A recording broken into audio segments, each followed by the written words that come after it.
Buckle in, sports fans. You're listening to The William Haynes Show. The program will be starting in just a couple of minutes, so grab your popcorn and get ready to enjoy the show.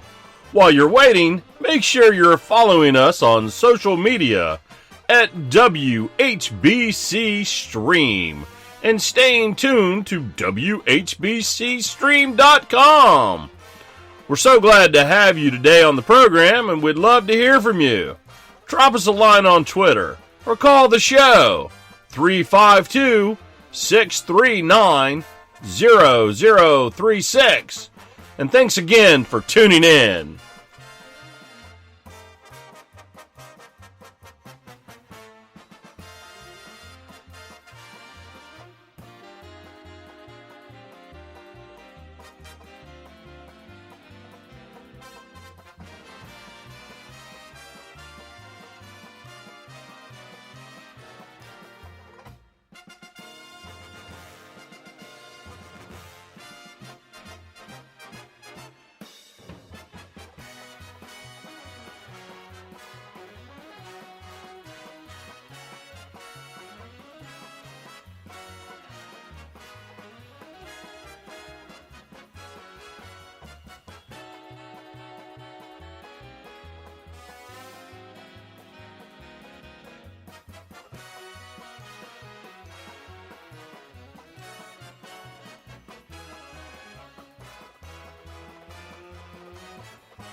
HBC.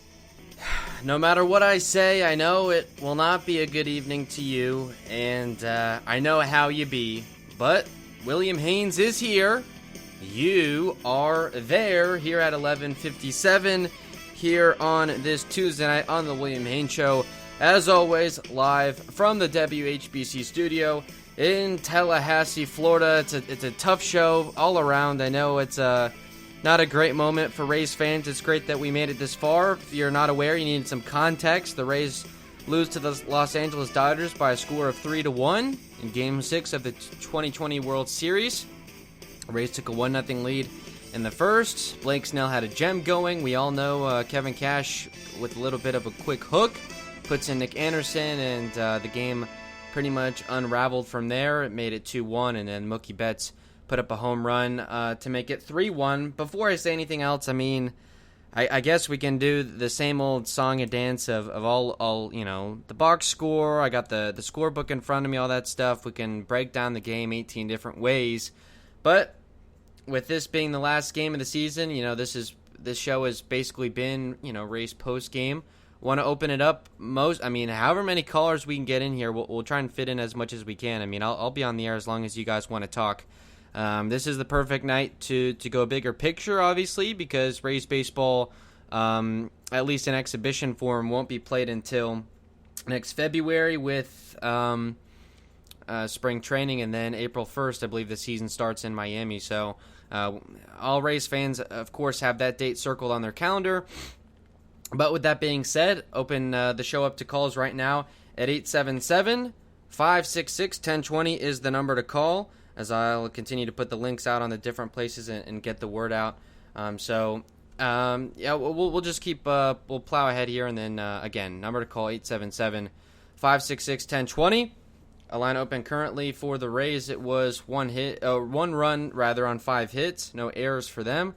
For the Dodgers, it was 3 runs on 5 hits. I guess it's such a weird thing to do this when we know it's the last game, but I guess we'll start with the starting lineup. We'll start defensively in the outfield from left to right. It was a Rosarena in left, Kiermaier in center. In right field, it was Manuel Margot. And in the infield from third to first, it was Joey Wendell at third, Willie Adames at shortstop, Brandon Lau at second, G-Man Choi started at first base, Mike Zunino was the catcher, and Austin Meadows was the DH. They emptied the bench almost completely. Yoshi Satsugo was the only position player not to appear It was the use of the bullpen was a little strange as well. We know Blake Snell, he goes 5 1/3. Nick Anderson was only able to record 1 out, and he gets the loss. And what a weird way, especially to end his season. It really was the glue that held really the entire pitching staff together. And it seemed like, I don't know if it was an issue where he was overworked a little bit, where he started pitching in multiple innings, that kind of stuff. He just didn't look as sharp. I think we all kind of knew when Blake Snell was coming out and Nick Anderson was coming in, that was the Nick Anderson spot. I mean, it was only, I believe, just a man on first with no outs, or a man on first with 1 out was actually the situation. So not even super high leverage, but it became super high leverage when Nick Anderson gave up a double to the first man that he saw in Mookie Betts. We have Kevin Cash in the Zoom room. Basically, Mark Tompkin on Twitter, he said he felt Snell had done his job, didn't want him to face Betts or Seager a third time, said there was no set plan. I think that certainly will be the discussion and all night long. Also, Cash said he regrets the decision because it didn't work out, but felt the thought process was correct. I imagine we may get some callers about that, and certainly, I mean, that's pretty much the move that ended the season, but Kevin Cash is nothing if not consistent. Those kind of moves is what got the race here, so I understand the logic in not wanting to go away from it. The problem I have with it is Snell, to me, I mean, I know he's had a couple good starts. This is, to me, the best that he's looked all season, and for Anderson, this is the worst that he's looked all season, so I think that's a time as a manager where you have to kind of read that situation. I think at the same time, he kind of wanted to protect Snell a little bit because Snell had done such a good job, and I guess he didn't want to kind of sour that. You're facing elimination. To me, I don't think you can play those kind of games. Snell puts on a base runner with 1 out. Let him figure it out. Also, to that point, his last start in Game 2 of this World Series, he pitched 4 2/3 hitless innings and then walked a man and gave up a home run to the next batter face. So there was some precedent to that, you know, if it gets away from him there, the Rays, of course, only had 1 run, so that would have made it a 2-1 game. So they bring in Anderson, and that was another thing, too, from Kevin Cash going into this game was his strategy was, especially if they had the lead, is they wanted to give the Dodgers as many looks as possible. We know, I don't know about pioneering, but it seems like the Rays are kind of the front runners in the movement of not letting a lineup see a starting pitcher a third time through. We know he hasn't had a guy, I think it was Matt Andriese in 2017, 2016 was the last Rays pitcher that went complete games. So certainly with the bullpenning and all that kind of thing, I think this move was to be expected. It didn't pan out, and unfortunately it was in an elimination game. We have a caller coming right now, so we'll just go ahead and put him on. And we've got a first-time caller on the William Haynes Show. You're on the air. How's it going? Hey, how's it going, dude? Not bad. Not too great. I mean, yeah. Well, it was a tough game, but I wanted to kind of come here and look at some of the positives that we can take away. I know it's hard to do in a game where we score 1 run on 5 hits, and the only run is off of the guy who has been our entire offense all postseason. But Snell, despite the early hook, looked absolutely amazing. He's showing his Cy Young stuff. Some other offensive guys like got some hits. Even Meadows got a hit, even though we could never string anything together. Bullpen was still pretty locked down except for Anderson, which was a terrible decision, but positives. Absolutely, yeah. I mean, Rosarena, certainly we wouldn't. I don't even know if we would have gotten out of the ALDS if not for what he did. Snell, you're right. I haven't seen him maybe be locked in on all 4 pitches like that maybe since his Cy Young season. It seems like he'll go into a start with maybe 2 or 3 of the pitches looking okay. Tonight he had all 4 and you know, struck out basically the 1, 2, 3 hitters, Mookie Betts, Seager, and Turner combined to go 0 for 9 with or something like that, with 9 strikeouts, I believe, something like that, or 0 for 2 with 6 strikeouts. But it looked great. Yeah, I agree with you. The quick hook not great.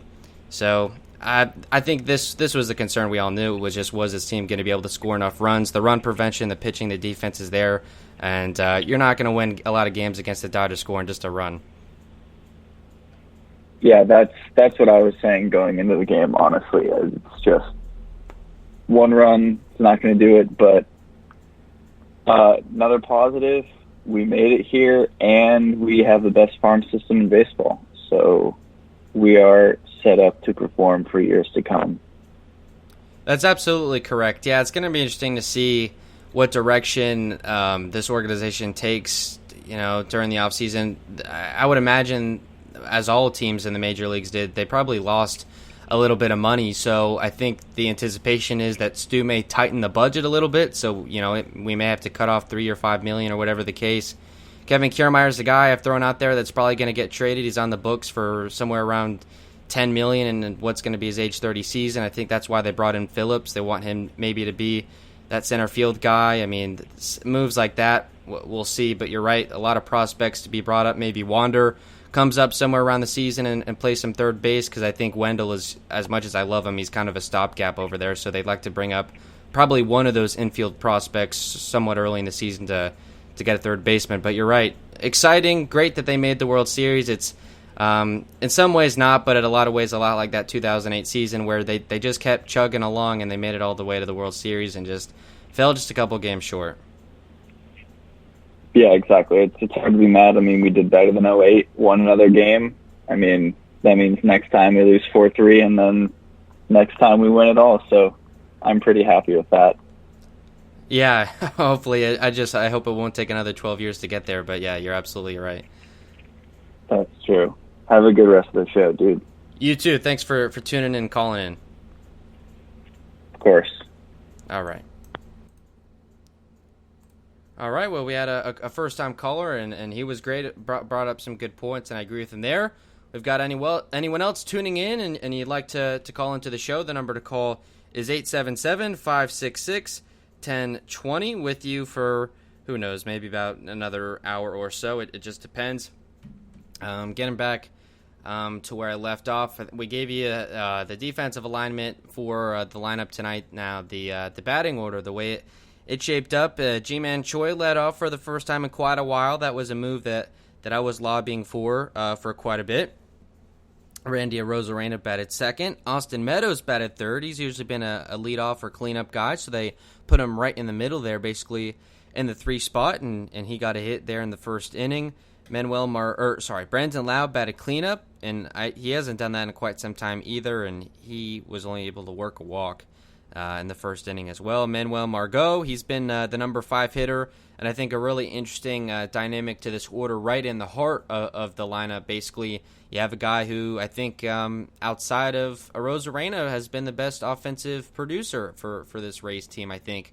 Has had some timely home runs, has hit more home runs in the postseason than he did in the regular season, and it's something I just want to say because it really is mind-blowing. With a 60-game regular season, tonight's game was our 20th postseason game played, so that was an equivalent to a third of our games. I mean, we lost as many games in the regular season as we played postseason games. It's just, the small sample size, and I guess basically we ended up playing, half a regular season with a total of 80 games played out of what would have been a 162-game season. So got certainly some extra baseball, got a full month. It's now we're 8 minutes into October the 28th, so we got another full month of baseball, and that's all fine and good. But getting back, Joey Wendell, he batted 6th, Adames 7th, Kiermaier 8th, Zunino 9th. So I thought there was a potential that they would flip-flop that and have Kiermaier bat 9th and Mike Zunino 8th, but they didn't. Something interesting that I just want to throw out here that is so bizarre. Dodgers third baseman Justin Turner tested positive for the coronavirus and was removed from Game 6. So I think Major League Baseball has had 2 months straight of no positive tests, and he came out there and I believe was the top of the 8th or something like that, and they pull him out of the game, and everyone's wondering why. He tested positive for the coronavirus, and I don't mean to laugh. It's just, to me, that's just that's shock in a World Series game where you have to pull him out. I mean, imagine if they had to play Game 7 tomorrow and they're working with Edwin Rios over there at third base. So that's interesting. I mean, I'm sure there's going to be some more positives that come out of that because, people are exposed to him. So that's certainly An interesting wrinkle, to say the least. Something else from Mark Tompkin on Twitter as of 4 minutes ago. A quote from Snell. I did everything I could to stay in that game. I know it's third time through, but I believe in me. And that's the attitude that you want. I fumbled it a little bit during the call. He only faced the order, of course, 2 times through. So Betts 0 for 2 with 2 strikeouts, Seager 0 for 2 with 2 strikeouts, and Turner 0 for 2 with 2 strikeouts. So that comes out to 0 and 6 with 6 strikeouts. I don't know why I had such a hard time doing that back of the napkin math. But he dominated them all the way through. Again, he had all 4 of the pitches going. I thought finally had a decent, healthy mix of the fastball. The changeup off of that he likes, and then the curveball and slider. What I thought was such a big part of that is if batters took it, it was actually being called for strikes. So it wasn't like they were being bounced in the dirt and they were easy takes. I mean, they were called strikes. So all of that hit, that to me, and Kevin Cash, I say this on the show all the time, he will forget more baseball in his life than any of us will probably ever know. So he gets that just as much, if not more, than the rest of us. 73 pitches for Snell, 48 for strikes, so certainly had that going for him. An interesting wrinkle as well. He faced 18 batters and threw first pitch strike to only 9 of them, so about exactly 50%. It seemed, and another thing to me that I noticed too, it's like so many Blake Snell starts. He's up 0-1, he's up 0-2, and then he just throws a non-competitive pitch, whether it's a fastball way high or way outside or an off-speed pitch in the dirt. And then the hitter can work back in. There was I think his ALCS start, or one of them had like 8 full counts, something like that. I think he only had 1 tonight. So, but to my point, it seemed like the couple times that the hitter would go up 1-0 or 2-0, instead of just folding and Snell walking him, he actually just got back in the count. And I can't believe I should have led the show with this with I guess what's become, it's not really, but with the tongue in the cheek, I guess the Blake Snell hate, I can be hard on him. No walks in 5 1/3. I mean, I guess I should be shunned for I guess sounding exciting in a night like this, but to me, 5 1/3 and no walks from Snell, I'm practically popping the champagne. And again, the tongue in the cheek, trying to keep it light, because I know how many people are feeling that pain right now. So. As am I. I smile through it is what I'm trying to do. So, a good start for Snell.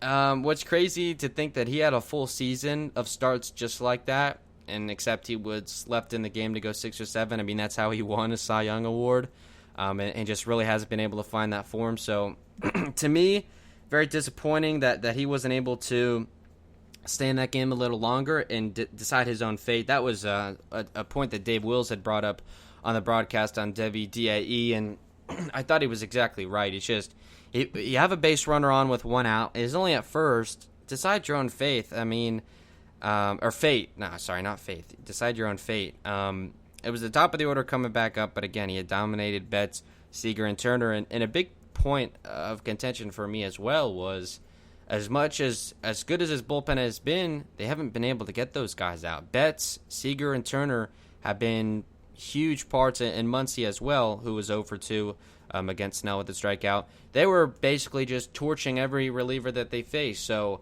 I don't know, and again, they had certainly seen those relievers probably more than they had seen Snell. So I don't know. I don't exactly get that. A couple more quotes.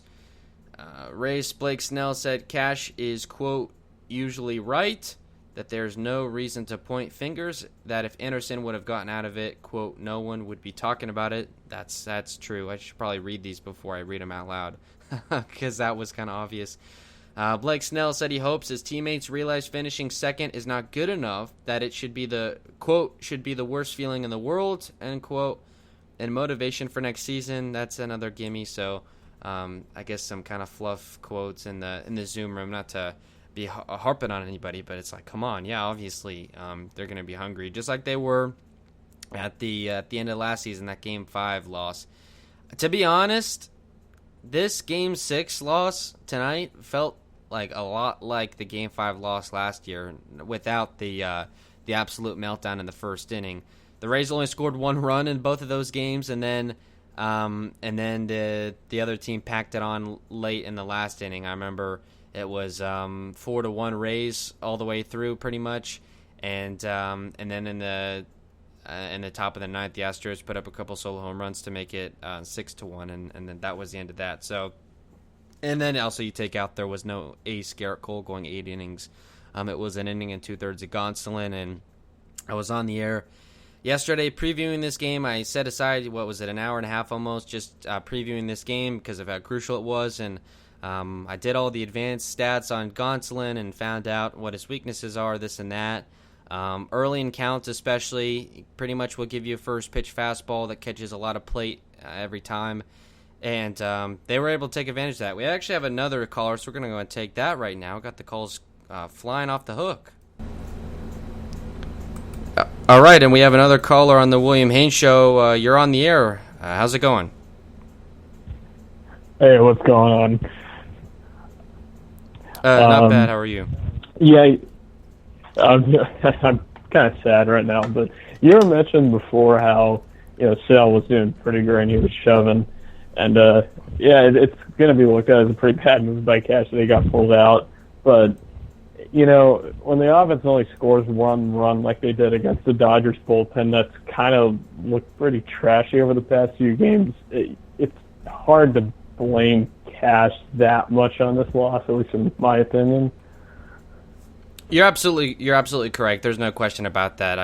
I'd said to the other caller, there's no way really that you beat the Dodgers scoring one run. It's just the fact that becomes the narrative because they were leading 1-0. Not that matters, but I guess that was the move that in the box score loses the game. But I'm with you 100%, and you're right. The Rays, there's no excuse. They should have beaten around this bullpen a lot more than they did. It was a glaring weakness on this Dodger team, and they weren't able to take advantage. Yeah, it's just frustrating, especially to see like Dave Roberts. You saw he pulled Brusdar out with and he was only going 8 pitches. He was pretty much over managing like Cash, and we still couldn't take advantage of it. I just thought that was kind of funny. Yeah, I noticed that as well. I was like, that's been a huge Dave Roberts thing in this series. It's like he's so eager to take out guys that are doing well, and then the Rays still can't use that to their advantage. It's quite absurd. Yeah. All right, man. I that's all I really got to say. Good luck with the rest of the night, man. All right, man. Thanks for the call. Peace. All right, another good call. And just throwing it out there to anyone else that would like to call in, the number is 877-566-1020. With you now for maybe 40 minutes or so, talking everything tonight's Rays loss. A little bit of a post-mortem on the season as a whole because we may not be back. I mean, I'm sure we'll come on the air in a couple months at some point to talk about any free agency moves or trades or anything like that.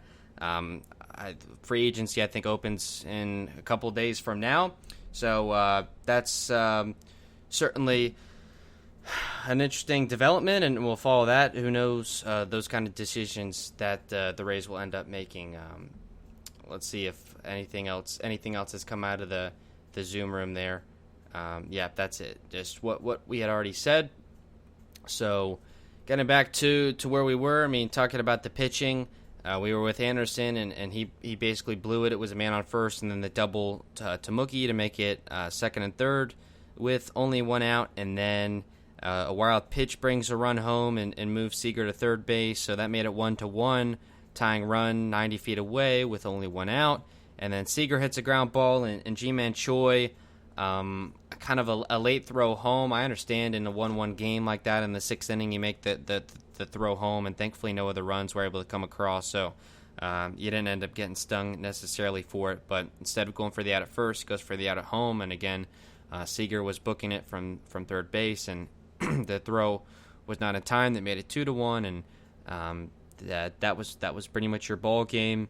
Anderson didn't even finish that inning, by the way. He got one more out, and Corey Seager actually does win World Series MVP, so that's interesting as well. I thought it would maybe be Kershaw or Mookie Betts, or even, I don't know, Max Muncy, or there's a couple of guys I guess could have won it, but they give it to Seager.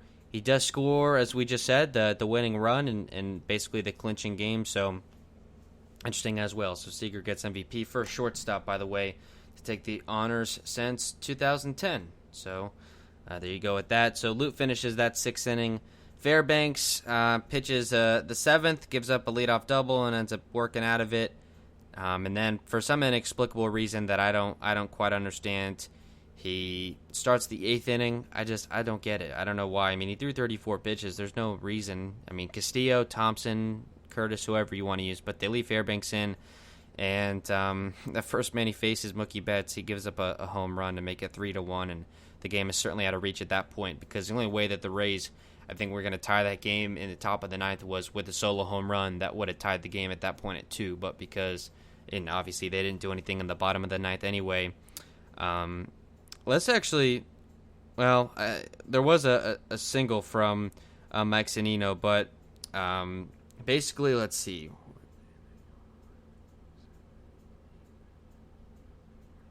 13 of the last 14 batters to come up to the plate and the game were retired. So that was to the point of the caller that we had.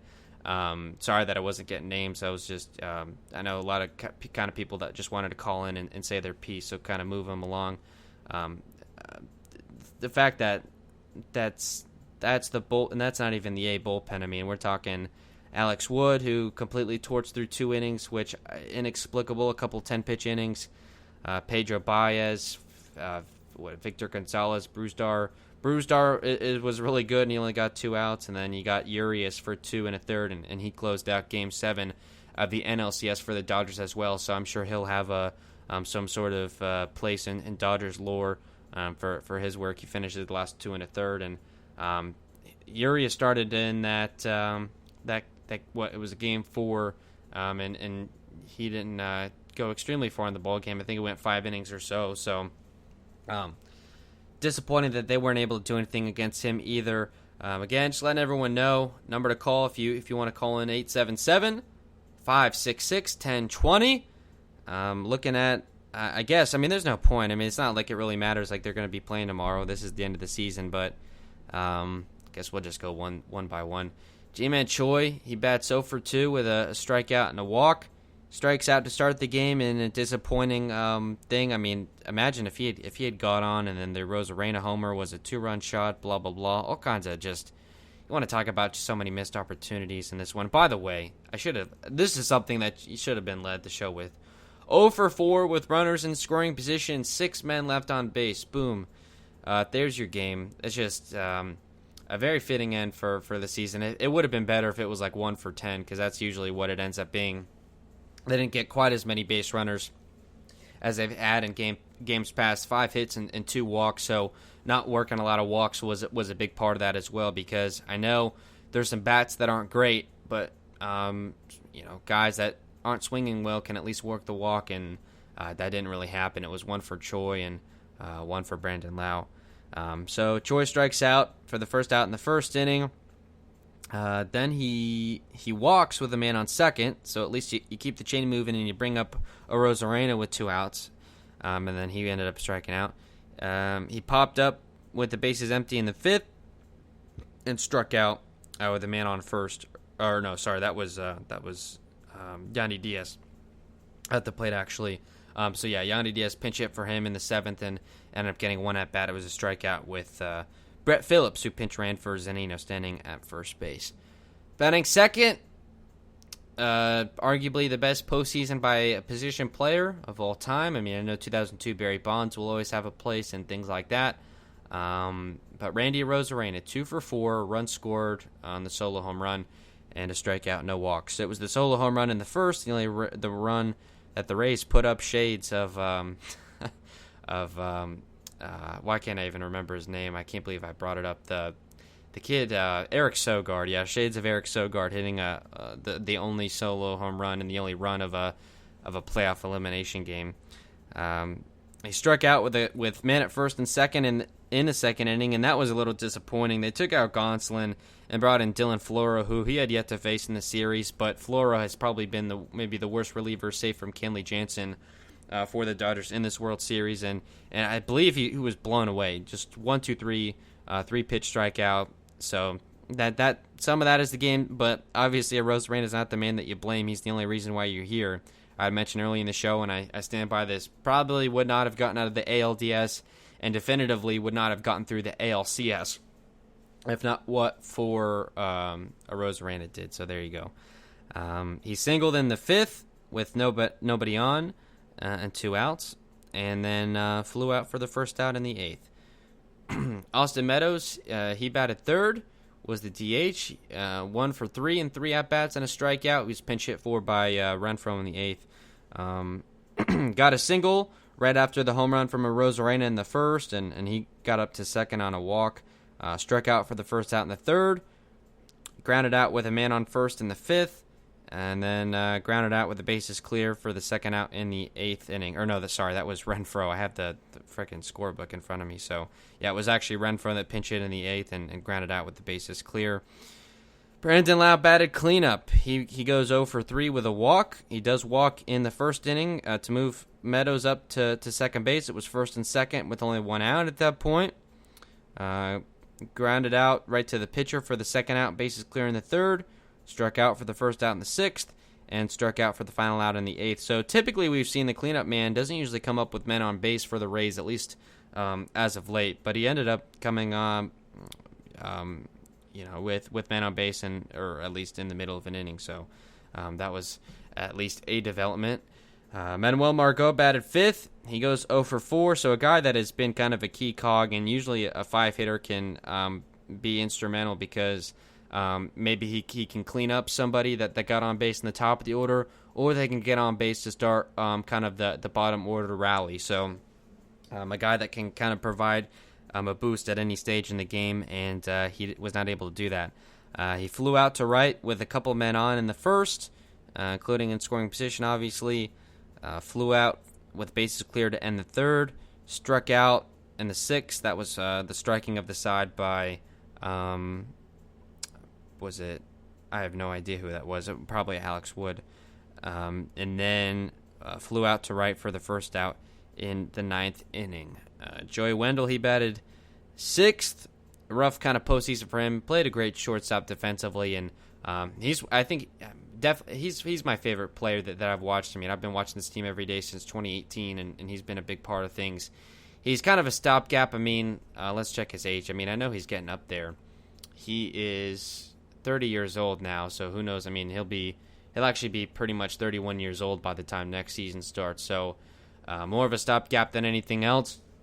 I think when Wander Franco comes up, he'll end up playing third base, and obviously because they're going to want to keep Adames, and he's your shortstop, I think, no matter which way you want to slice that. So Wendell may be out the door, and that's certainly disappointing. And in his potential final game as a Ray, I don't know about that.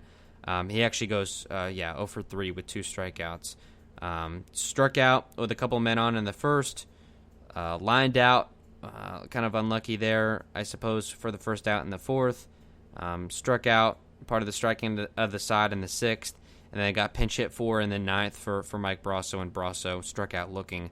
I saw something, I was just checking on Twitter after the game and just looking at, just wanted to kind of get a feel for, I guess, how everyone had felt about the game, and a lot of trolls more times than not, but someone that I guess was trolling but made kind of a good point is how gutless. I mean, I don't as much mean to slam Wendell or Adames, but the guy said it, and I honestly agree with him.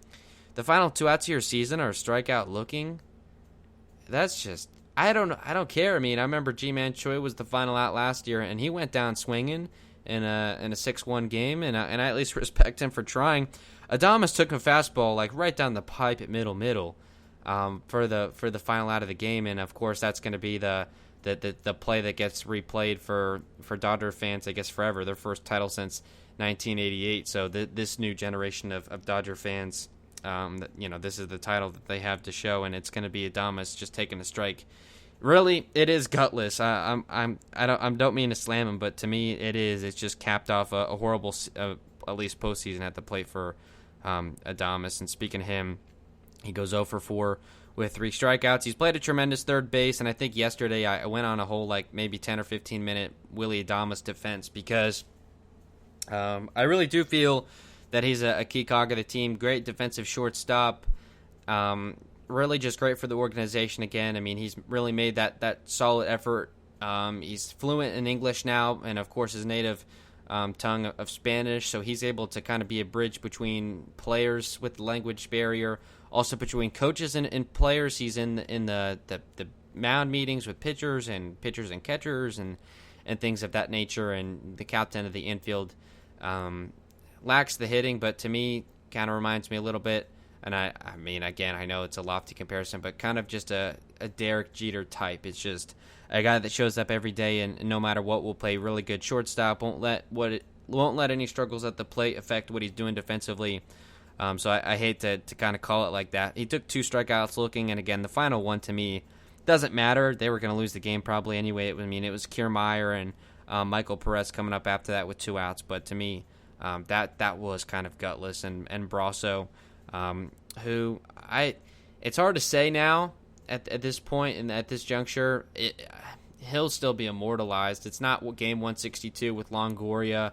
It's not, the ALCS Game 7 in '08, that kind of stuff. But the ALDS Game 5 to beat the Yankees, I think that'll go a long way. I mean, we'll see how next year goes, because obviously the Yankees are probably going to retool and they're not going to lose anybody. The Rays might end up having to lose a couple pieces because, again, I think the budget, I don't know exactly how the revenue sharing system works. You'd think the Rays might pick up a couple extra bucks from being on Fox in the World Series and from TBS in the playoffs, but I know that money kind of has to go around. And with money being so tight, I mean, the report was, I think the average major league team lost about $500,000 or $600,000 for every game because of no fans, and that really kind of is the difference maker.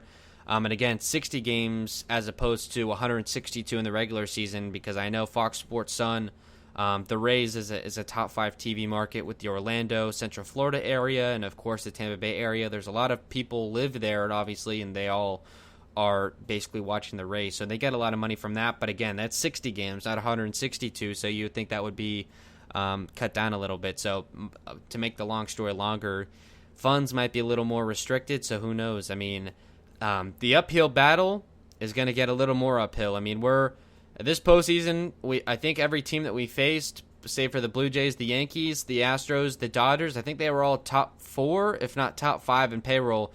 And the Rays were 26th out of 30 teams, so they're bottom 4, however you want to say it. I probably watch Moneyball when I get off the air tonight and kind of put this season to bed, and it's that's the name of the book, Moneyball, the art of winning an unfair game, and that's the way baseball is, and the Rays are going to have to continue to do it. I thought a lot of baseball certainly is kind of poetry in action. The fact that Andrew Friedman, who basically constructed the '08 Rays, he goes and builds up the Dodgers, and he ends up facing his old running mate in Eric Neander in the first World Series that Andrew Friedman captures. So that's certainly interesting.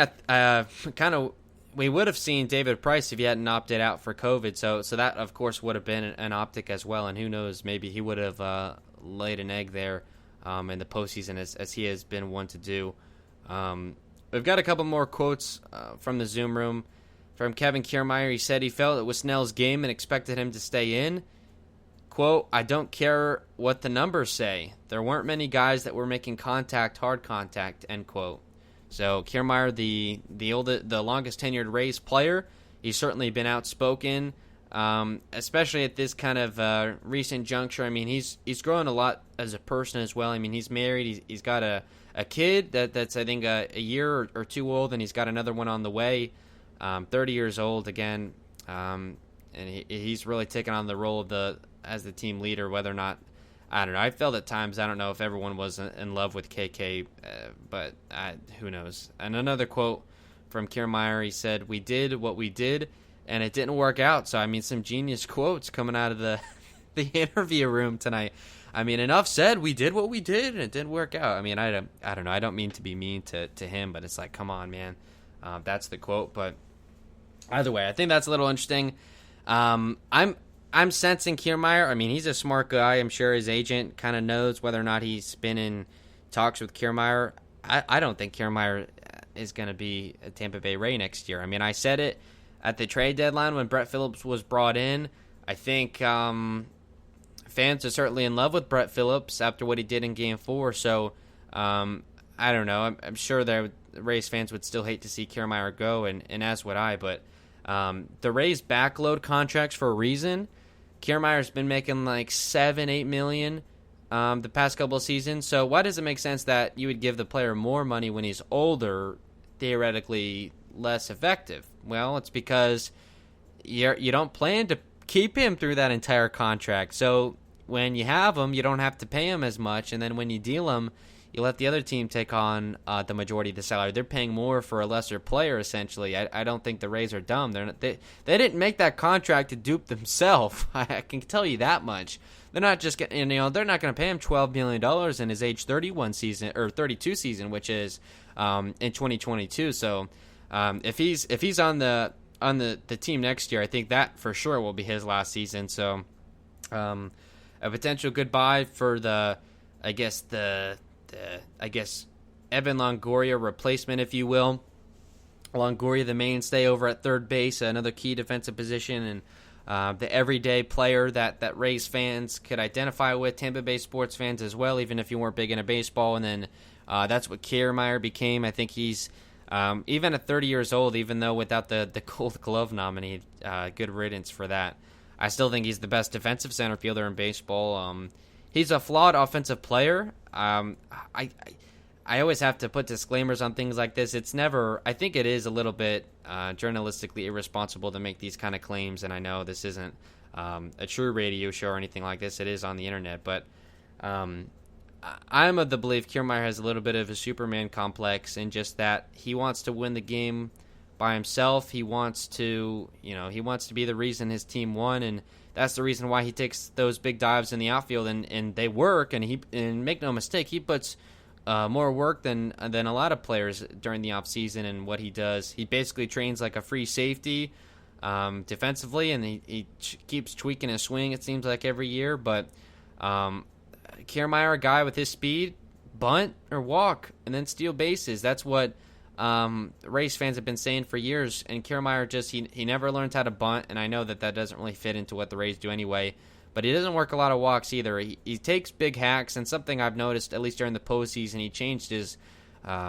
strategy at the plate. He basically is swinging at every first pitch, every second pitch. Most of his at-bats end within 2 or 3 pitches, so to me, that's not really doing your team a whole lot of good. I understand certain matchups, like with Gonsolin tonight, that's a guy you want to swing at the first pitch, but he would just take a hack at everybody.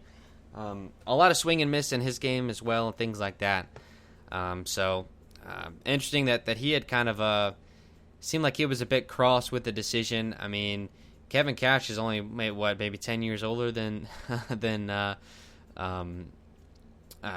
Kiermaier. Also, from Nick Anderson, he said he's healthy, but, quote, didn't feel as good as I'd have liked to, end quote. That he has been running out of gas a bit, but felt he gave it all he got. So that's another concern that I have. Blake Snell wasn't out of gas. Let him empty the tank in a 1-0 game. And I know, I guess it's a little bit hypocritical to say because they only scored 1 run and we criticize the pitching, but if you leave Blake Snell in and maybe he gives up a run there, but he gets through 7 innings or what? 7 innings, a 2-run ball.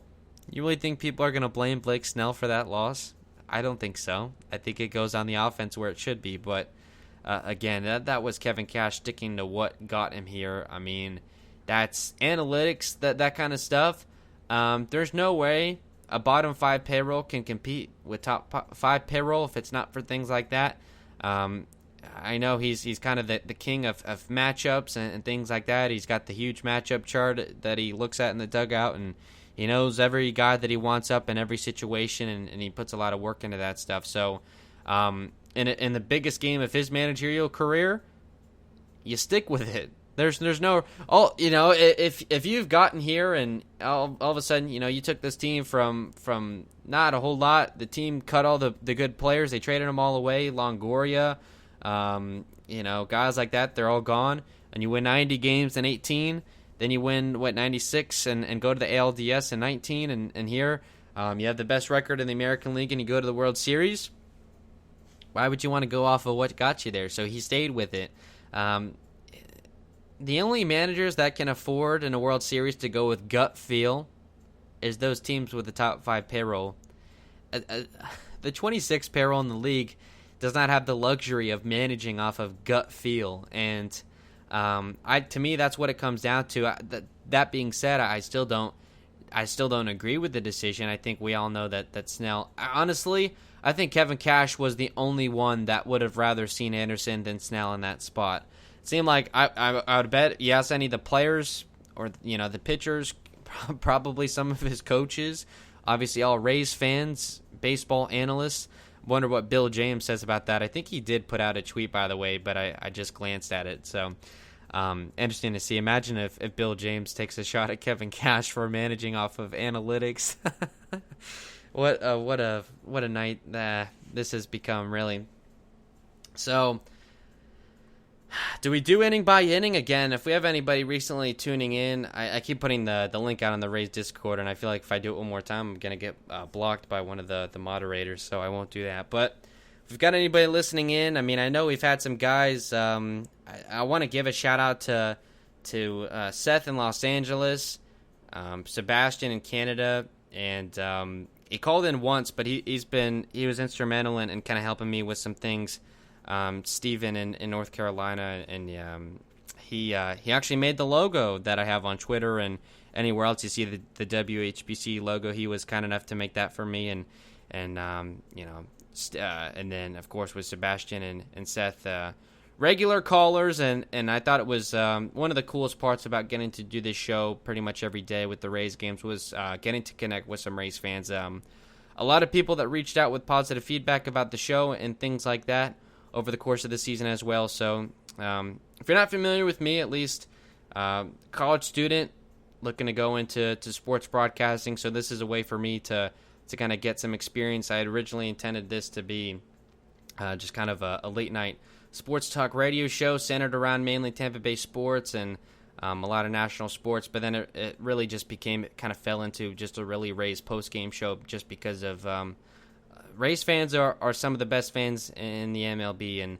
I know we probably picked up some bandwagoners along the way, and I tend to be opposed to that, but I think the more the merrier, and especially if some of those bandwagoners are going to find themselves sitting in chairs at Tropicana Field at some point next year. I think that's certainly better than not having those, and we'll see. That would be great if all of a sudden, because I know looking at average attendance, I know after it was pretty, they had good attendance in 98 the first year, then 99 and 2000, and then it really bottomed out until in 2008 was still fairly low. Then 2009, they saw a spike, and then they made the playoffs in 2010, 2011, 2012 I think went a little bit down, and then 2013 they made the playoffs again, and then it went really back down. And even last year, I know Mark Tompkin, everyone kind of hated him, and it irritated me as well. It seemed like the Rays were doing great, they were in a playoff spot,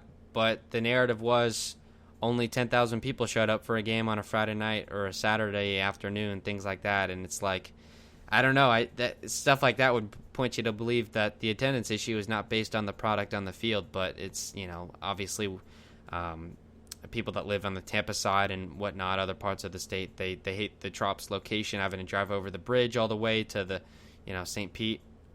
So I get that stuff. People are against the Trop. I don't understand. I think it's one of the most unique stadiums in Major League Baseball is my positive way to say that. I think it has its perks, whatever you want to say. It has its quirks is what I was looking to say. And to me, if you love the team, you love where they play, and you love the players they have no matter what. You root for the uniform is what I like to say. As a Rays fan, you don't have the luxury, again, that's another bottom payroll thing. You don't have the luxury of rooting for players or falling in love with players. You got to fall in love with the uniform because that's the only thing that's going to be on the field every year. Players are really going to be interchangeable from season to season, and I think as is going to be the case this offseason and going into next year. So that's it. I don't... To be honest with you, we can. We'll go ahead and do it anyway, just inning by inning, just to to put this to bed once and for all, and maybe just take a look at the season as it was, and get off the air, and again, just move on from this season. It was a long ride. Top of the first, Tony Gonsolin on the mound. We talked about it. Scouting report. First pitch fastballs. Hitters are pretty good against him in an 0-0 count, 0-1 count, 1-0 count, 1-1, and then 1-2 is where you start to get into a little bit of trouble. As with most pitchers, of course. Choice strikes out. Start the game. 3 pitches. He threw the changeup, splitter, whatever you want to call it. It's a split finger change, so it depends on just how you say it. Threw a lot of changeups early on, and I think he just wanted to go against the pattern of all those fastballs. So a couple splitters that Choice swings at, goes down to start the game. Rosarena takes a slider low and away. It was a good take, but it was just called a strike. And then gives him another slider, but it's a bit higher in the zone, and it's still outside. But it was called a strike, so Rosarena says, screw it, I'm going to swing at it. 378 feet to right. It's 1-0 Rays in the first, and I certainly felt like the Rays had that one in the bag. I thought they were going to be able to jump all over Gonsolin, and of course, they leave too much meat on the bone. Meadows, he singles to deep right after, fouls off a fastball middle of the plate, then gets that splitter that catches a lot of the plate as well, and it's a bit away from him, so he's able to actually pull that, which that's a bit, I guess, odd, I suppose, but gets it all the way down there. It was a good stop, I guess, by Mookie to keep it from being a double, so he gets on with 1 out. Then Brandon Lau walks, chases a fastball to start off, then just takes a lot of pitches. It looked like Gonsolin had lost the zone a little bit, and Lau refused to chase the splitter down and in, and he was also, he didn't throw any sliders in that at bat, but he had a slider working as well. So that puts him in at first and second with 1 out, and brings Margot to the plate.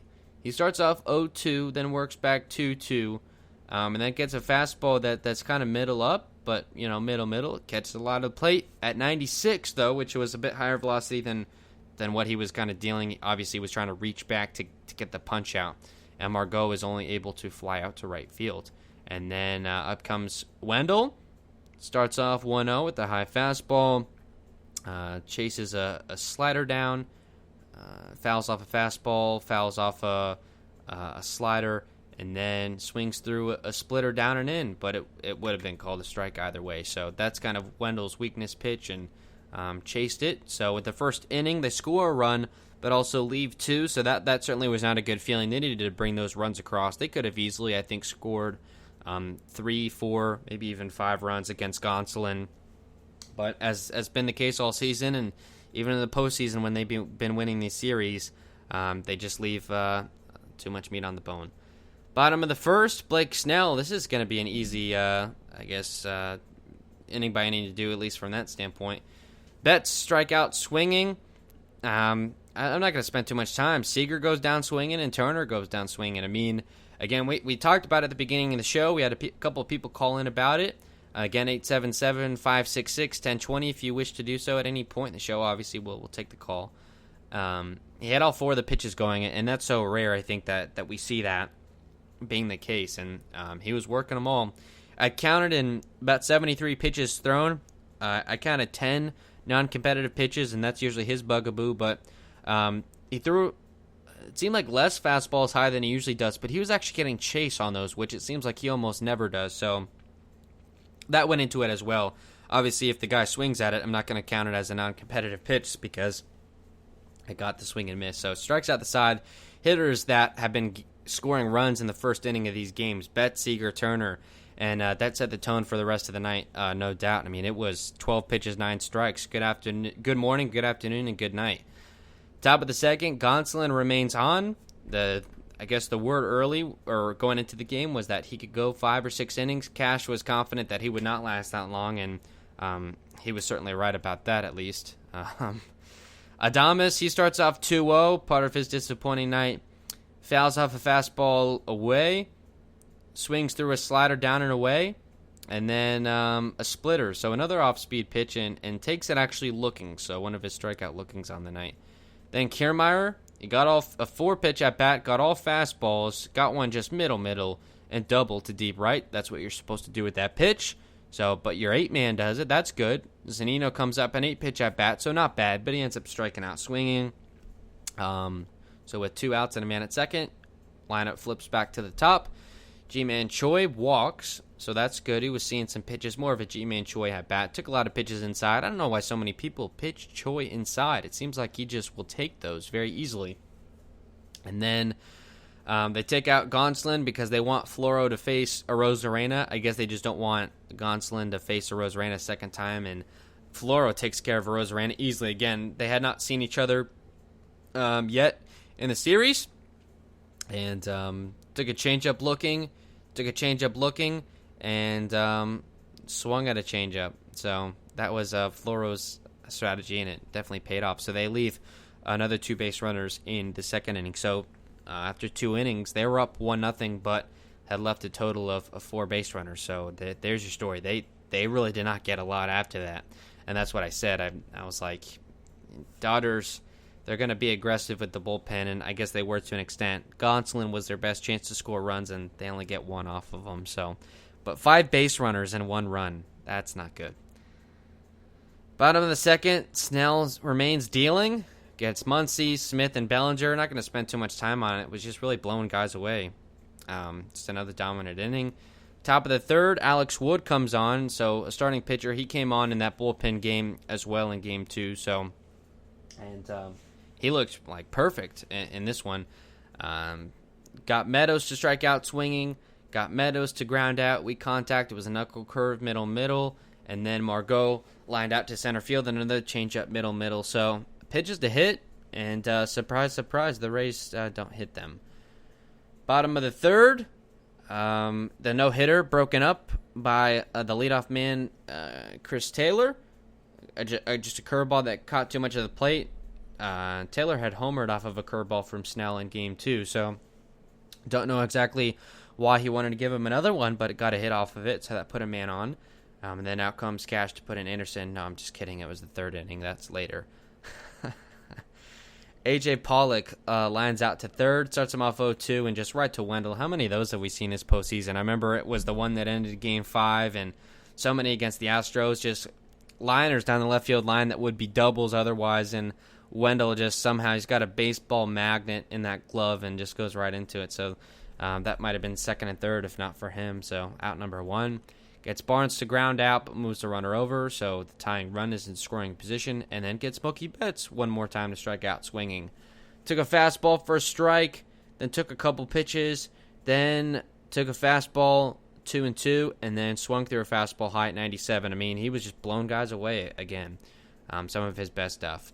Top of the fourth, some more Alex Wood. Wendell lines out to third base as well. How ironic. Enough said. Adames strikes out swinging in a poor at bat, as does Kevin Kiermaier. They just, for whatever reason, couldn't. Pitches that got a lot of the plate, man. So much meat left on the bone in so many ways. Bottom of the fourth, Blake Snell strikes out the side again as he did in the first inning. Seager, Turner, and Muncy. So again, these are not pushovers. That's the 2, 3, 4 hitters. So he basically struck out the side of the top of the order twice. So take that for hitter seeing a guy another time through, and that's all the more reason why Snell should have stayed in the game in that 6th inning, just because I don't care if it's the 3rd time through. Snell could face him 10 times, and I don't know if they ever would have gotten a hit. I don't think it matters in that choice. I think there is a line where you have to go with gut over analytics. Some managers are criticized for going too much analytics, and I think Kevin Cash played into that tonight. I just want to see if we got any more quotes, and we do not. Top of the 5th, Pedro Baez comes on. Again, Dodgers used 7 pitchers tonight, so they emptied the bullpen again. Zunino strikes out swinging. G-Man Choi pops up on the first pitch. Arozarena hits a single, so he gets on base again. It was a changeup, cut a lot of the plate.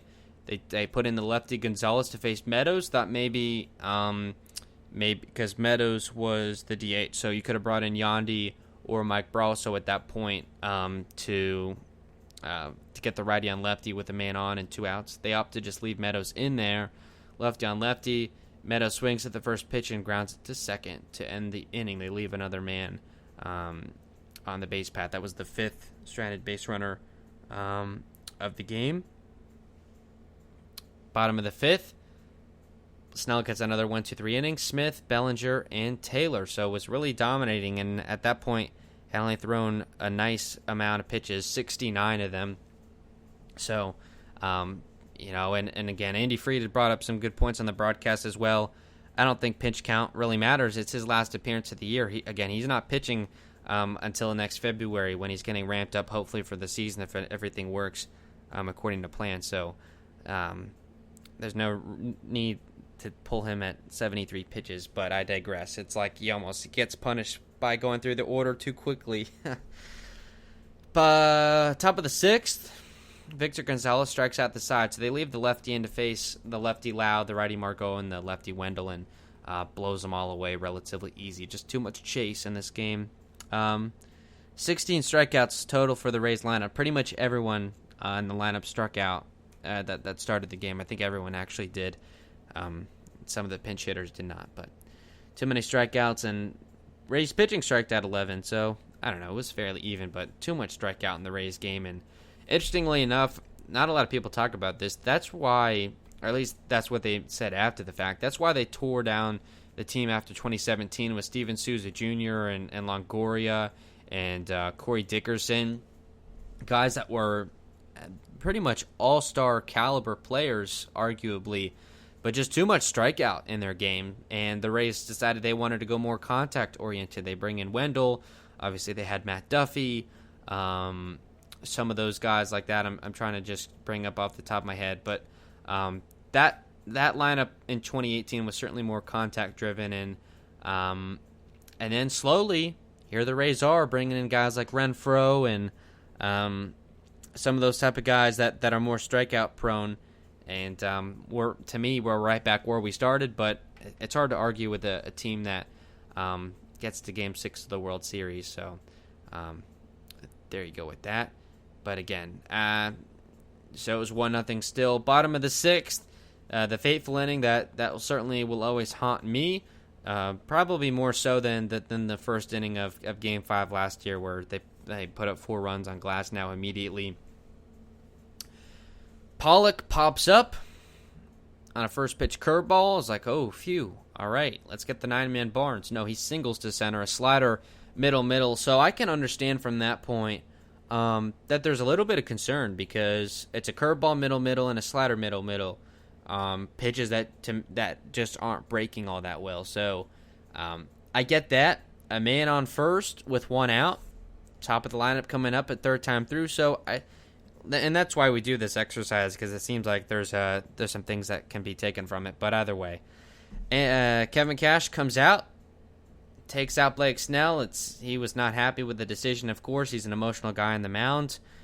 And Anderson comes in. He's the guy to kind of clean up the mess that some of the starters leave in this postseason. To me, that's not a real jam situation, but it's worked, and Anderson just a bit overworked, I think. He pitched the 2 innings in Game 5 against the Yankees. He pitched 2 innings, I think, on one of his appearances against the Astros, and there's a reason why they didn't have him do that during the regular season, because it's not good for, I guess, relievers to take on that kind of workload. And something as well that I'll say about, let's say the offense had put up, 2 or 3 runs, and they were able to win this game. I wouldn't feel super confident about Game 7. Of course, you just want to get there, because who knows what would happen. But Morton versus Buehler, best case scenario, they cancel each other out for 5 or 6 scoreless innings, or maybe a run, give or take. But who do the Rays have in the bullpen? I mean, Fairbanks looked shot tonight. Castillo, for some asinine reason, did not appear. I don't get that at all. Should have had the 8th inning. And then Anderson, so I don't know. And they would have been pitching on back-to-backs. They were already shot, so but you would have liked to see the offense at least let that game take place. So Anderson comes on with Barnes at first and 1 out in the 6th, 1-0 Rays lead.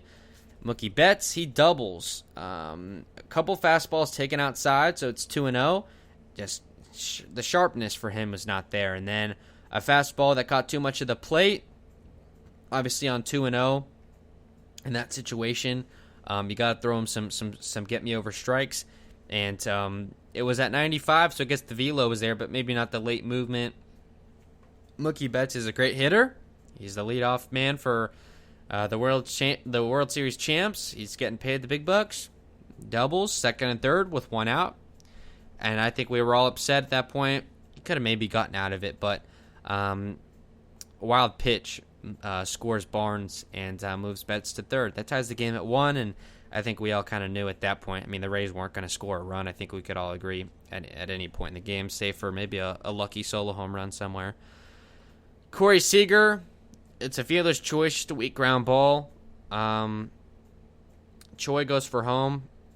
Seager's safe. The World Series MVP, by the way, Corey Seager, he's going to get paid the big bucks as well. It's another thing. The Dodgers, they've got all these guys, and they did build through the draft and things like that, but they're able to pay these guys big money. The Rays, I don't know. Are they going to be able to keep everybody? Meadows, Brandon Lau, I know that they'll have Snell, Glass now, guys like that. Are they going to be able to keep everybody? Adames as well. So at that point, it's 2-1. A man on first with one out gets Turner to fly out, so at least you got that one. And then with 2 outs and a man at first, Loop comes in to get Max Muncy. It was a full count, got the out. So after 6, it was 2-1. Dodger Town, top of the 7th. Brusdar Gratterall on, and he was certainly dealing. There was 102 with a lot of movement. Adames grounds out. Kiermaier lines out on the first pitch. And Zunino, actually, it's a single, so they get the tying run aboard. They pinch hit Yandy for Choi.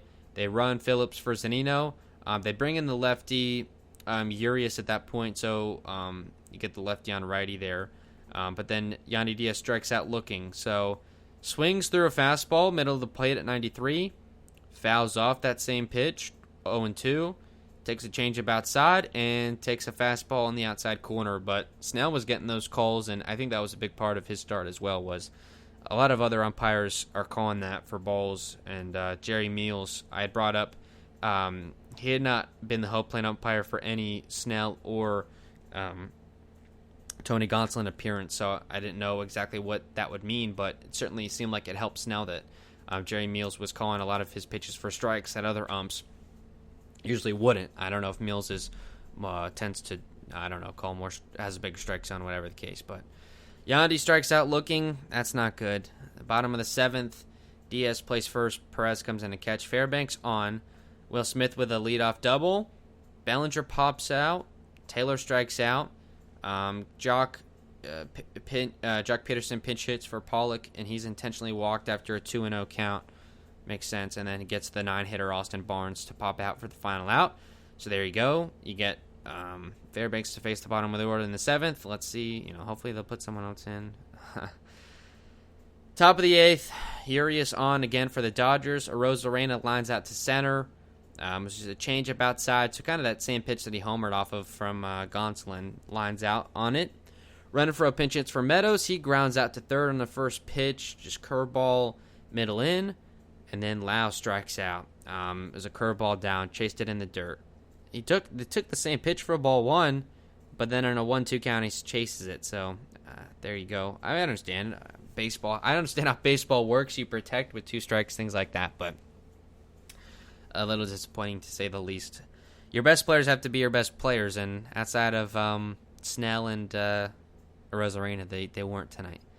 Bottom of the 8th, Fairbanks, why is he still on? Gives up a leadoff solo home run to Mookie Betts. Gets over on him 0-2, but then a slider that was just middle. Again, just out of gas. 3-1 Dodgers, then walks Corey Seager. The bell should be going off. Maybe he's done. He does strike out Enrique Hernandez for out number 1. In comes Ryan Yarbrough, so we got to see him one more time. Muncy grounds into a double play, so only had to pitch 2 pitches. So one more time in 2020, we get the beauty of Yarbrough. He's not afraid to put his 87-mile-an-hour stuff out there and get weak contact, something that Snell could learn from. And I thought did actually a pretty decent job at tonight, but was getting a lot of strikeouts as well. I believe Only other pitcher since Sandy Koufax to get 9 strikeouts in the first 4 innings of a World Series game. One of those bogus stats. Does end up striking out 9 through 5 1/3. Who knows how many he could have punched out if he had stayed in the game. But we'll never know. I mean, like I said, the pitches to Barnes in the single were kind of concerning. So who knows? I mean, Betts could have done the same thing with the double, and who knows. Bottom of the 9th, final 3 outs for the Rays. Urias stays on, so they don't bring out Jansen. They don't bring out Kershaw on a day's rest to get the save. Just keep Urias out there. Margot, he flies out to right field. Fastball kind of middle. Barrasso pinch hits for Joy Wendell. He strikes out swinging, swings through, or takes a fastball right down the pipe. Man. Disappointing. And then down to their final out, Adames swings through a fastball, takes a fastball in the zone, and there's your race season. Oh man, it's tough. I'll throw out the number again, but I'm about to wrap up the show. But just, I guess, final call 877-566-1020. I don't know if we had Sebastian or Seth or any of those guys tuning in tonight, but if you are listening, thank you again for your continued support throughout the year. As to everyone, I know we caught a little steam there during this postseason, which makes sense. More people interested in a program like this. I know people out of market aren't able to get like the Neil Solon's post-game show on WDAE, because if you try and stream it, it does alternate programming. So if anything, I was able to provide some sort of supplement to that. I thought it was a good season. I thought overall, I mean, let's, for old time's sake, just look at the schedule and look what they did. I mean, I have a lot of memories, and what a season I picked to do kind of post-game. It was only 60 games and got to go to a World Series. But I'm not going anywhere, of course. Rays fan for life. So we all remember the 0-5 road trip to start the year. Well, they had the home series against... Well, let me start there. The home series against Toronto, they lose on opening night. I remember Renfroe struck out looking with the bases loaded. That was the main point of that game. Morton looked bad, and he wasn't really healthy or ready, I guess, at that point. They win the next 2 games. They get the walk-off on Sunday. It was the RBI triple for Kevin Kiermaier, and how fun was that? And then they win 2 games against Atlanta, including one by a score of 14-5. Everyone was getting home runs. That was Fulton Newich's probably last game as a major league starter. It seems like his career has kind of gone off the rails, so that was unfortunate, but he got beat around. So all of a sudden, you're 4-1 going on your first road trip. You go up to Atlanta to play them a couple more times. You lose both of those games.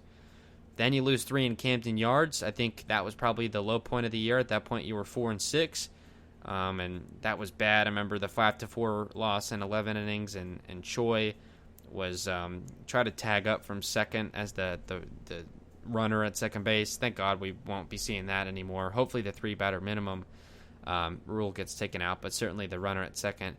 And extra innings will. So you're 4-6, and I remember I played it after we beat the Yankees or something like that, but I'll always remember the monologue I did on Monday night, because they had Monday off. So it was after that road trip where they went 0-5, and everyone was proclaiming the race season was over, and some of the concerns that people had about the team were correct. The offense just wasn't that good, and too many strikeouts, too many leaving men on base, things like that. But I said, did the old Aaron Rodgers, RELAX, relax. Got 2 games against Boston at home, 4 games against the Yankees at home.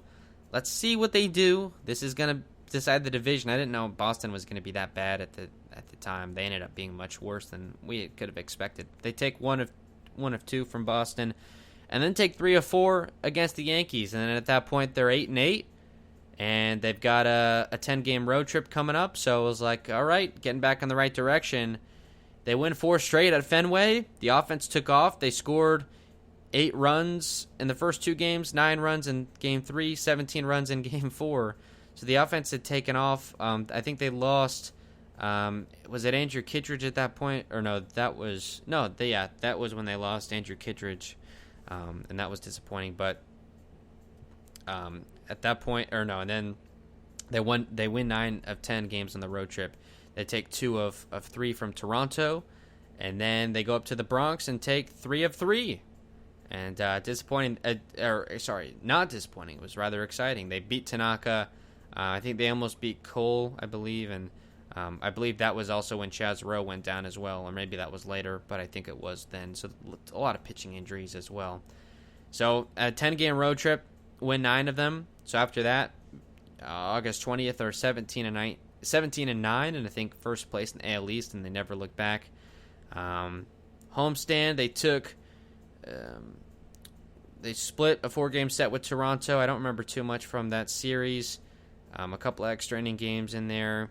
And then the 3-game set against Baltimore, they take the first 2 games, and Game 3 actually gets postponed because that was some of the social justice stuff, and they decided to postpone the game, and they made it up later in Camden Yards.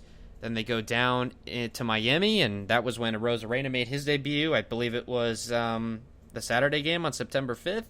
But they take 2 of 3 there, and I believe, so they swept the Marlins in Miami. At that point, they were 24-11. Then they go back up to the Bronx, take 2 of 3. The one loss was Chapman throwing at Brasso. They win the next day. Brasso hits a home run in the first inning. They knock Jordan Montgomery out of the first inning. At that point, they're 26-12 and really looking like a great team at that point. They return home to play Miami again, a 3-game set. They take 2 of 3. Fleming made his first start at that point, I believe. Am I crazy? No, that was actually way prior. Sorry. So I blew the door on that. It was like that was Fleming's 3rd start of the year. He was 3-0. So Fleming had been cooking at that point. Then they lose 2 in Washington. They lose 1 at home against Boston, and then they split a 4-game set with Boston, then split a 2-game set with Washington, and that was part of that. By that point, it was mid-September. That was when some of the offensive struggles were starting to kick in, and August was crucial because August was when all the AL East games were played, so that decided the division, and then September was a lot of NL East games, and I thought it was pretty much decided at that point. The Rays, I think, could have gone 500 and made the playoffs, and they had already gotten 30 wins by mid-September. So, but they really did struggle from that point on, really. I remember in Baltimore, it was, I guess, a 5-game series with a doubleheader. They win 4 of the 5. They had clinched a playoff spot at that point. I don't remember what day it was. I think it was September the 18th on a Friday night. I remember that actually. And then they go up to New York. This is the final couple series of the season, of the regular season. They beat Jacob deGrom in a 2-1 game. He looked really good, but they were able to get by him, and that gave you a good feeling maybe they'd be able to handle some of the big aces in October. They take 2 of 3 from the Metsies, and in doing so, I believe it was the September 23rd win, Wednesday night, 8-5. Glasnow getting a win over Michael Wacha, that they clinched the AL East, and it was in the city of New York, and I'd found that to be extremely meaningful. It wasn't in Yankee Stadium, but to do it in the city of New York, and basically to clinch it over the Yankees. And then they return home in a meaningless series, and they take all 3 from Philadelphia. And that was wins number 38, 39, and 40. So they get to that clean 40 and 20 that I wasn't sure that they would do. And in doing so, they single-handedly held the Phillies out of the playoffs. I mean, Phillies, I think, are a top 10 payroll, if not even higher up. I mean, they're putting a lot of money into that team. Joe Girardi comes out of retirement to manage them, and as his old adage, that's not what you want. They end up missing the postseason, and it was because of that meaningless series where the Rays dominated. I know Morton had a nice little final tune-up start in there, and of course, I guess we got to run through the postseason as well. They were able to stay at the Trop and play the Blue Jays in a best-of-3, and I was a bit nervous about that, but they win Game 1 3-1. Snell with the no-hitter cooking, and then in Game 2, they win 8-2. Glasnow had a nice start as well. And they got to Ryu early. He didn't have it. Renfroe hit the grand slam. No Game 3 needed. They go to San Diego, a best-of-5 against the Yankees. They lose Game 1 in embarrassing fashion. It was, I think, was it 6 runs put up? Was it that bad in the in the top of the ninth inning. John Curtis was responsible. Cole ended up getting the win, and they lose game 1 in embarrassing fashion. Then they take games 2 and 3. Glasnow and Morton gets wins. Game 2 was the Devi Garcia Open, J-Hap, bulk nonsense that the Yankees tried to trot out, and that was really the deciding part of the series. Then they win Game 3, 8-4. Morton v. Tanaka, I don't remember too much. They got to Tanaka, though. Game 4, they lose 5-1. That was probably a Yarbrough start. I just want to make sure. Yeah, that was Ryan Thompson open Yarbrough for 5 innings, and then for the Yanks, it was Jordan Montgomery actually getting 4 innings of a run. So that forced a Game 5, and then who the hell knew what was going to happen then? I mean, the season could have ended at that point. I mean, we're only talking October the 10th, and here we are on the 28th. It was Garrett Cole again versus Glasnow. So again, it was that Game 5 rematch of the ALDS just a season ago. I'm pretty sure a full year to the date of an ALDS Game 5 Glasnow v. Cole. So that was crazy. The Rays basically did 2 innings for everyone. 2 1/3 of Glasnow, 2 2/3 of Anderson, and that might have been where he came off. Why would you have him pitch almost 3 innings? 2 innings of Fairbanks, 2 innings of Castillo, 5 1/3 of a run for Cole, an inning and a third scoreless of Britton, and we'll always remember Mike Brosso's solo home run against Aroldis Chapman. Sweet justice, as Andy Freed called it, and that made it 2-1. And of course, they lock it down in the ninth, top of the ninth, and they advance to play Houston in the ALCS. They win the first 3 games. Not a whole lot to say. Houston was just a lot of errors defensively, especially from Altuve, and the pitching was not so great, but they won close games, 2-1, 4-2, 5-2. So they're 1 win away from the World Series. Oh my goodness. They lose Game 4. Okay, 4-3. Greinke got the win. All right, whatever. Let's get the win. No, you lose 4-3 again. I believe that was I want to say that was the walk-off from Correa. One of them were. And then you lose Game 6, 7-4. To force a Game 7, the only other team to blow a 3-game sudden lead since the 2004 New York Yankees. So Game 7 could have gone anyone's way. McCullers, who had pitched dominantly against the Rays in his Game 2 start, he got beat around in Game 7 right out the gate. I remember Margot got hit by a pitch, and Rosarena went deep, made it 2-0, and they never looked back. Morton with an absolute gem. He got pulled a little bit early, but was certainly dominant to say the least. I think the concerns at that point were pretty large about the team, but they go to the World Series. Great. Play the Los Angeles Dodgers. It's too painful to go through it. I mean, I went through it last night. 8-3 in Game 1. Kershaw, remember, he was dealing, and then Glasnow walked 6, gave up 6 runs. Game 2, the Rays win 6-4. That would have been Blake Snell's start, I believe. Anderson actually got the win, so I probably should remember that. It was, Blake Snell, and then the bullpen ended up locking it down from there. It was, the Rays were dominant. It was 5-0 after 5, and that was it. That was the end of the story. So the offense was dominant there in that one. That tied it at 1 game apiece. The Rays lose Game 3. Morton gets beat around, so you're like, oh boy, we're down 2-1. And then it was a bullpen day against, I think Ryan Yarbrough in Game 4. It was Yarbrough for 3 1/3 and pretty much a full bullpen day. Castillo, Fairbanks, Anderson getting involved. Was back and forth all the way through. One of the best World Series games of all time. I guess maybe the narrative not as good because the team that lost the game ended up winning the World Series anyhow. But the Brett Phillips walk-off is something we'll always hold. That's as far as the Rays have ever been. A second win in the World Series. They didn't do that in 2008, so that was certainly props to Brett Phillips there. So that kept it from being 3-1. So it was 2-2. At that point, it was a best of 3. Let's see what happens. They win Game 5. Kershaw v. Glasnow went as expected again. The Rays just left way too much meat on the bone. Margot tries to steal home. They had runners at the corners with no outs, and they get no runs. And then they give up a solo home run a couple innings later, and there's your 4-2 final. And I don't need to tell you about Game 6.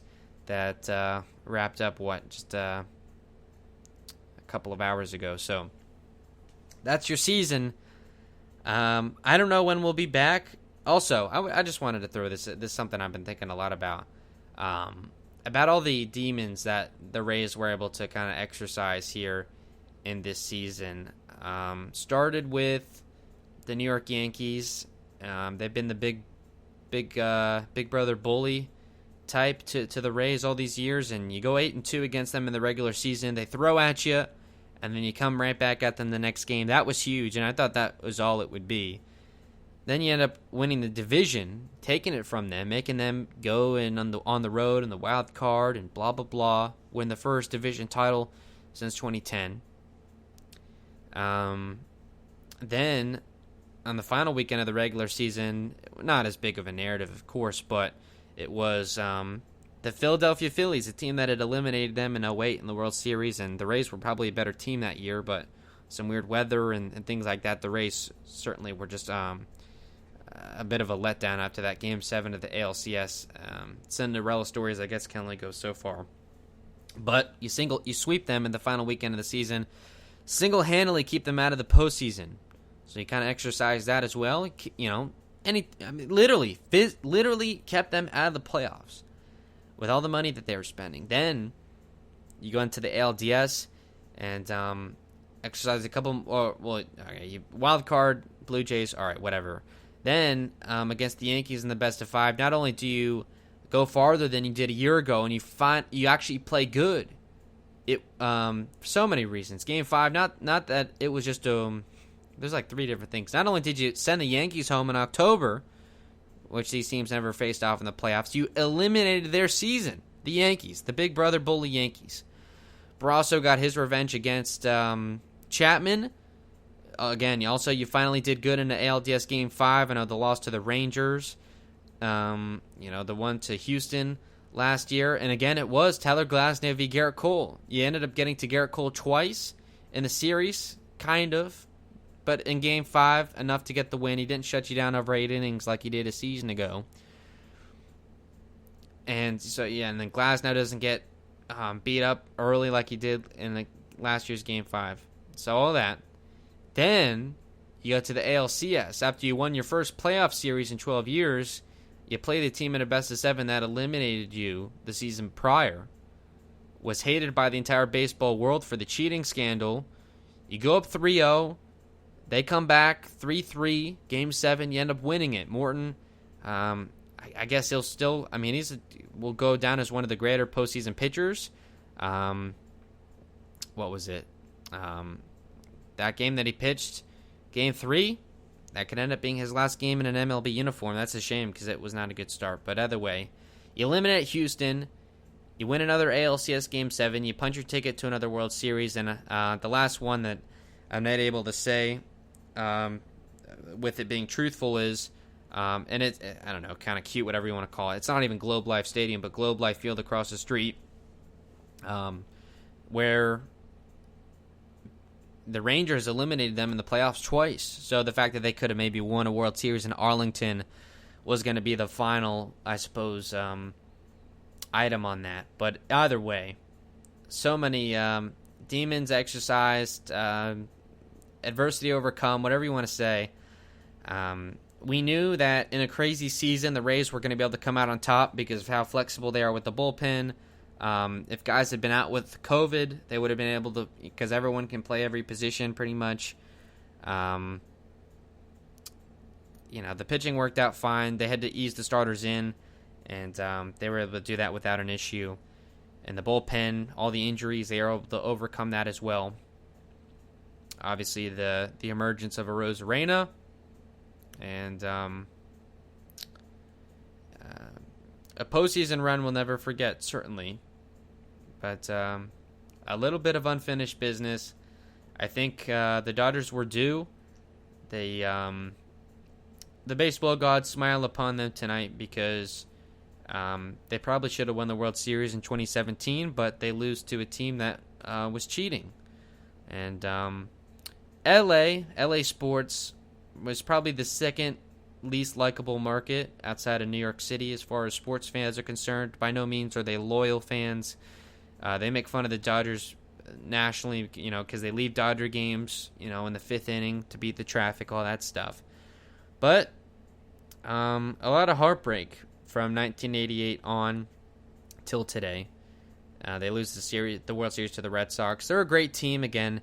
Andrew Friedman was able to do what Billy Beane turned down. The small market GM that got an offer to basically be the head of one of the richest teams in baseball and guide them to a World Series using the analytics that won with a poor team. And tonight, Andrew Friedman is victorious. The former Ray GM again, the guy that was the archetype of the '08 team, goes up against his running mate, in '08 and Eric Neander. So the Dodgers, I think, in this series were the better team.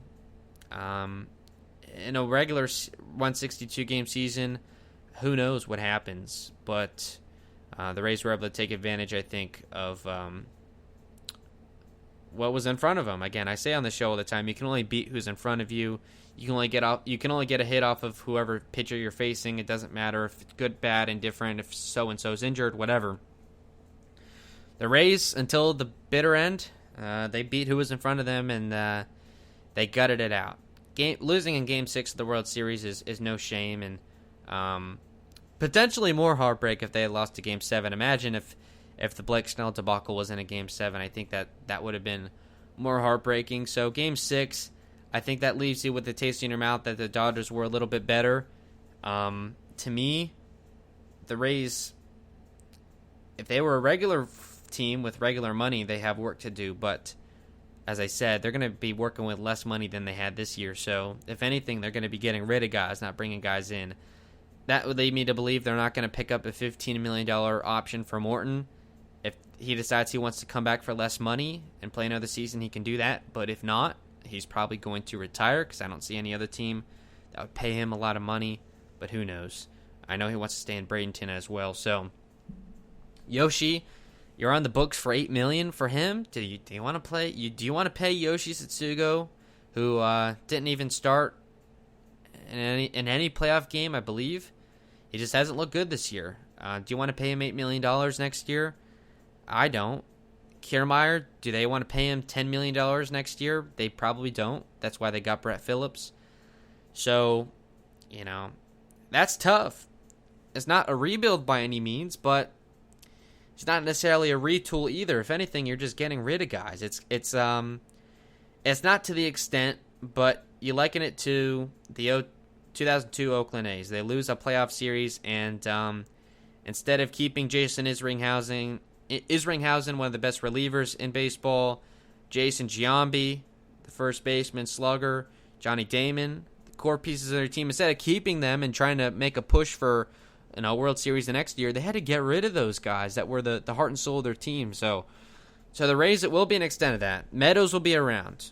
Arozarena will be around. Brandon Lau will be there. Snell, Glasnow, the stable, Anderson, Castillo, Fairbanks, Thompson. I think out of the 28 men on the roster, 27 are on contract for 2020 or 2021 rather. I don't think that means much because again, I think that they have no choice but to trade some guys. And even if the budget is cut, I'll give you this. This is a bright side. If they're able to get Kiermaier off the books and guys like that, maybe Yoshi. I don't think they want to move on from him, but I don't know about $8 million either. That's a decent amount of your payroll. They could bring in some guys, couple $5 million contracts, maybe bring in a nice reliever piece to complement what you have. I don't know if Jose Alvarado is going to be back ever in his career to what he was in, I guess, 2018 and before. So the strength of this team, the strength of this organization, it's always going to be run prevention, defense, pitching. They're never going to have the money to buy the big sluggers. When they do get good offensive players, they're not going to be able to afford to keep them. I don't know how they keep everyone. That's the issue. I mean, Arozarena is 25, and he's under control for quite a while, I would imagine. But if he keeps, imagine, what if he hits 50 home runs next year in a full season? And he steals, he's not a I don't know, he may steal 15 bases, something like that, but he becomes that coveted guy, and then the Rays may offer him 8, and the Yankees may offer him 30. And which contract do you think Arozarena is going to take? So I don't know about a World Series window. I mean, by no means is this team going anywhere. The flaws have been shown. Who knows what Brandon Lau is going to look like next year? Who knows what Meadows is going to look like? Maybe with a regular spring training and everything gets started on time, there's no shutdown, maybe these guys look like they did in 2019. Because both Meadows and Brandon Lau, I think, both had down years, although Lau was good at times. But Lau really struggled in the playoffs. I mean, a lot of these guys in the postseason batted under 200, under 150. I know a couple games ago, there was guys batting right at 100. And those are your key guys. Why is your top 4 hitters all hitting like 125? That's not a team that gets out of the first round usually. But they were able to get by with stuff. So we'll see. It's going to be a story to follow. The Yankees aren't going anywhere. I don't know if the Red Sox are going to be able to compete next year. It seems like they're Chain Bloom and those guys are kind of going to just rebuild, tear it down, whatever. The Orioles aren't going to be anywhere. The Blue Jays, I think, are going to be contending for a wild card, if not the division. So it's still a 3-team race, but just substitute Toronto in for Boston. So by no means is it going to be easy. I don't know if it's going to be as easy to win in Yankee Stadium this year or next year as it was this year. It seems like when they're in a building with 50,000 screaming fans, they get a little bit shell-shocked. There was 0 fans in Yankee Stadium for big games this year, but you already know when they go up to the Bronx, they sell out every game anyway, but imagine just the Rays are the Yankees' new rival. So a lot of things are going to be different. I think the AL champs, I mean, remember in 2009 after the World Series, they didn't make the playoffs. That was, I think, in the time with only 1 wild card, not 2, and they did have a winning record, but they didn't win the division. The Yankees actually went on to win the World Series that year. So who knows how that goes. You would think that they would make the postseason. Regular season starts April 1st. That's when it's scheduled. The hope is that it'll be on time. I don't know about full capacity for fans, things like that. It's going to be interesting to see. So that's it. That's all I can say. Again, we're not going to be on the air every day anymore, obviously, with no more games to talk about. We will probably check in at some point.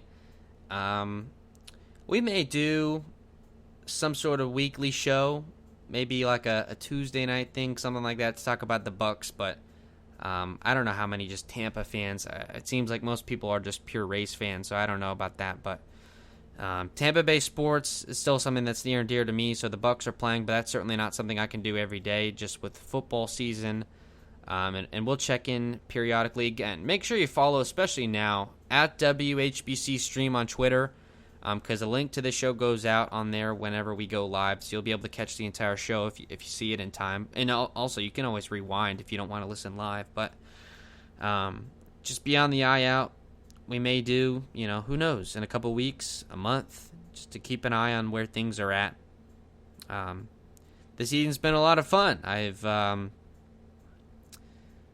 It's been a great thing. It's been a great experience. I'd like to be able to do this next season. We'll see. I don't know in what capacity. I'm at Florida State, so I'm going to try and maybe do some things with the Florida State baseball, but that season doesn't run very long, so maybe I get back into Rays in May or in June, whatever the case. And maybe if I'm down there in near St. Pete, I'll be able to go to games and things like that as well. I don't exactly know. So a lot of unknown for many different reasons. So again, thank you to everybody. Thank you to the Rays. We joke, but they're not listening. I mean, Dave and Andy on the radio, I listen to them every game, and they've inspired me to go down this career path, especially in the baseball route specifically, to do play-by-play. That's the end goal. But listening to them, keeps my love for baseball every day. Even when the team loses, they always have great stuff to talk about, and gives me some good nuggets for the show as well. People that listen to the show, Dad, if you're listening, big thank you to you. He helps keep the lights on in the WHBC studios in Tallahassee, Florida, and he listens to my shows regularly and is a big supporter to me. Again, to Seth, Sebastian, to Steven, if you're still listening, to the couple callers we had tonight, to people on the Rays Discord that tolerate me spamming my show link in there, to everyone like that. Thank you. It took a lot of strength to press that button to close the show, but I had to do it. The show had to end at some point. Hard to put this season to bed. It doesn't feel quite real. I'm sure it'll sink in tomorrow. So, enjoy the off season. I hope you're a football fan. The Bucs might be poised for a Super Bowl. Who knows? That's going to be fun to watch. So, some bright things on the horizon. Don't feel bad about the Rays. I mean, the World Series, man. Who knows? They may go another 12 years. They may make it next year. We never know. That's the beauty of baseball. So, very excited to see everything about that. Love doing the show. Hope to be back soon. As always, we'll talk to you next time.